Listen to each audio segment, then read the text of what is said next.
کفار کے دل میں ایک بات تھی، ان کو یہ پتا تھا کہ آپ صلی اللہ علیہ وسلم کس کی دعوت دے رہے ہیں؟ توحید کی دعوت دے رہے ہیں۔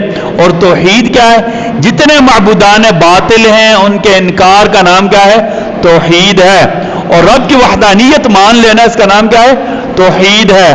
اللہ ہی مدد کرنے والے ہیں، اللہ ہی قوت والے ہیں، اللہ ہی طاقت والے ہیں، اللہ ہی حاجت روا ہیں، اللہ ہی مشکل کشا ہیں، اللہ ہی اولادیں دینے والے ہیں، اللہ ہی حفاظت کرنے والے ہیں۔ اللہ خیر حافظا، اللہ سے بہتر کوئی حفاظت نہیں کر سکتا۔ اللہ ہی نفع دینے والے ہیں،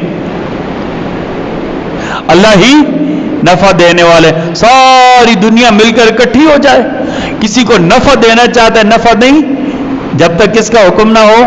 اللہ کا حکم۔ اور ساری دنیا جمع ہو جائے، ساری دنیا جمع ہو جائے، کسی کو نقصان دینا چاہے، نقصان وَإِن يَمْسَسْكَ اللَّهُ بِضُرٍّ فَلَا كَاشِفَ لَهُ إِلَّا هُوَ۔